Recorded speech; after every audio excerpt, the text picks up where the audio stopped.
الصلاة خير من النوم. اعوذ باللہ من الشیطان الرجیم، بسم اللہ الرحمن الرحیم۔ حضرت جبریل علیہ السلام اللہ تعالیٰ کے معزز ترین فرشتوں میں سے ہیں۔ بعض اہل علم کے بقول آپ تمام فرشتوں کے سردار ہیں، کیونکہ نبی اکرم صلی اللہ تعالی علیہ وآلہ وسلم کے ساتھ جن فرشتوں نے جنگوں میں شرکت فرمائی ان کی قیادت حضرت جبریل علیہ السلام نے فرمائی، یعنی وہ سردار تھے تو قیادت فرماتے تھے۔ اسی طرح شب قدر کے موقع پر حضرت جبریل علیہ السلام کی معیت میں فرشتے زمین پر اترتے ہیں، جس سے معلوم ہوتا ہے کہ حضرت جبریل علیہ السلام فرشتوں کے سردار ہیں۔ اسی طرح بعض روایات میں ہے کہ ساری مخلوق میں سے حضرت جبریل علیہ السلام آخر میں فوت ہوں گے، یعنی بعض ضعیف روایات میں یہ ہے، اور ان کا وجود تمام فرشتوں سے بڑا ہے۔ اور بعض صحیح روایات میں ہے کہ حضرت جبریل علیہ السلام کے 600 پر ہیں، جبکہ بعض اہل علم 3 فرشتوں یعنی حضرت جبریل علیہ السلام، حضرت میکائیل علیہ السلام اور حضرت اسرافیل علیہ السلام کو تمام فرشتوں کا سردار قرار دیتے ہیں، جبکہ بعض ان میں سے ایک چوتھے فرشتے یعنی ملک الموت کو بھی شامل کرتے ہیں۔ تو کل ملا کر ان 4 فرشتوں کو بعض روایات میں تمام فرشتوں کا سردار قرار دیا جاتا ہے۔ ان 3 فرشتوں کو سردار ملائکہ قرار دینے کی تائید میں ایک حدیث میں بھی آتا ہے، جس میں نبی کریم صلی اللہ تعالی علیہ وآلہ وسلم کی یہ دعا مذکور ہے کہ اے اللہ، اے جبریل، میکائیل اور اسرافیل کے رب، آسمانوں اور زمین کو پیدا کرنے والے، مخفی اور ظاہر کو جاننے والے، جن چیزوں میں تیرے بندے اختلاف کرتے ہیں ان میں تو ہی فیصلہ کرنے والا ہے، تو اپنے حکم سے مجھے اختلافی باتوں میں سے اس چیز کی طرف ہدایت عطا فرما جو حق ہے، یقیناً تو جسے چاہتا ہے سیدھے راستے کی ہدایت کرتا ہے۔ دراصل فرشتے انسانوں اور جنوں کے مقابلے میں عظیم مخلوق ہیں، اور ان میں سے 4 فرشتے دیگر فرشتوں کی نسبت زیادہ عظمت والے اور زیادہ فضیلت کے حامل ہیں۔ پھر ان 4 فرشتوں میں سے حضرت جبریل علیہ السلام افضل ہیں، اور حضرت جبریل علیہ السلام کی تمام فرشتوں پر فضیلت اس بات سے بھی ثابت ہوتی ہے کہ اللہ سبحانہ وتعالی نے ان کا تذکرہ بڑے عمدہ انداز سے کیا ہے۔ مثلا ایک جگہ ان کا ذکر اللہ سبحانہ وتعالی کچھ اس طرح فرماتے ہیں، یقیناً یہ ایک بزرگ رسول کا کہا ہوا ہے جو قوت والا ہے، عرش والے اللہ کے نزدیک بلند مرتبہ ہے، جس کی آسمانوں میں اطاعت کی جاتی ہے اور وہ امین ہے۔ حضرت جبریل علیہ السلام کو روح بھی کہا گیا ہے، جیسا کہ قرآن مجید فرقان حمید میں اللہ سبحانہ وتعالی ارشاد فرماتا ہے، اور بے شک یہ قرآن رب العالمین کا نازل فرمایا ہوا ہے، اسے امانت دار فرشتہ لے کر آیا ہے،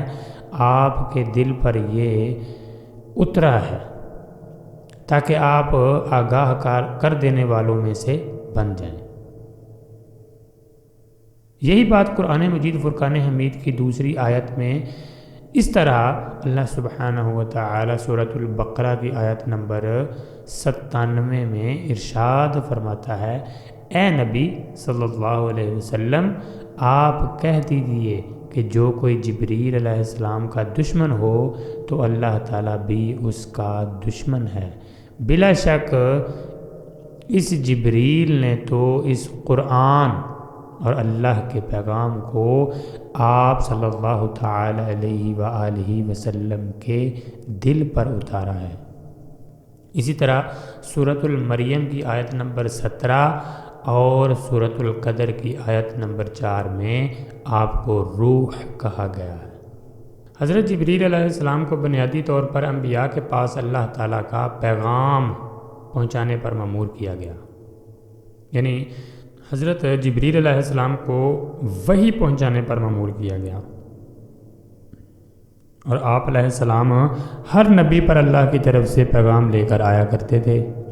اسی طرح بعض احادیث میں بھی صراحت کے ساتھ حضرت جبریل علیہ السلام کی یہ ذمہ داری بیان کی گئی ہے۔ مثلا ایک روایت میں ہے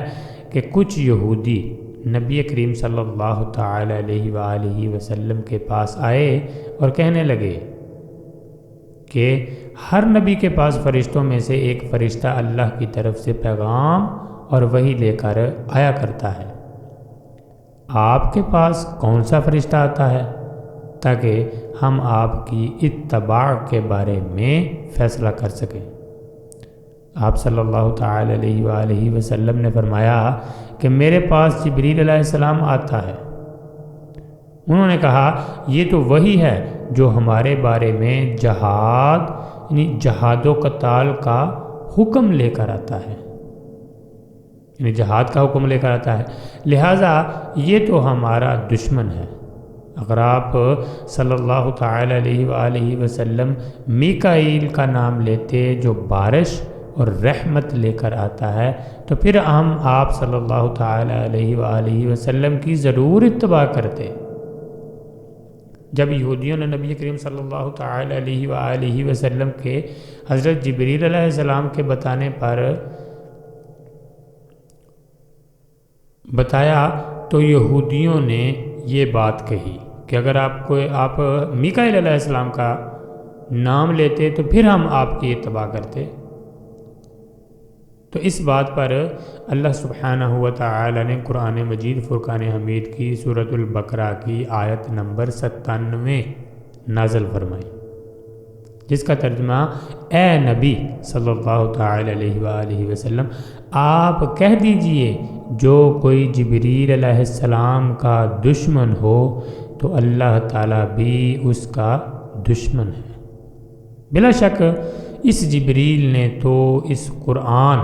اور خدا کے پیغام کو آپ صلی اللہ تعالی علیہ وآلہ وسلم کے دل پر اتارا ہے۔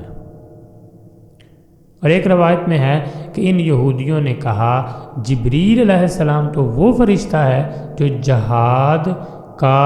اور عذاب کا حکم لے کر آتا ہے، لہذا یہ تو ہمارا دشمن ہے۔ البتہ اگر آپ میکائیل علیہ السلام کا نام لیتے جو رحمت، نباتات اور بارش لے کر آتا ہے تو پھر ٹھیک تھا۔ ایک اور روایت میں ہے کہ یہودیوں نے نبی کریم صلی اللہ تعالی علیہ وآلہ وسلم سے کہا آپ بتائیے کہ فرشتوں میں سے کون سا فرشتہ آپ کا دوست ہے؟ بس اسی جواب پر ہم آپ کی معیت اختیار کریں گے یا آپ سے دور ہٹ جائیں گے۔ تو نبی کریم صلی اللہ تعالی علیہ وآلہ وسلم نے فرمایا کہ میرا دوست جبریل علیہ السلام ہے،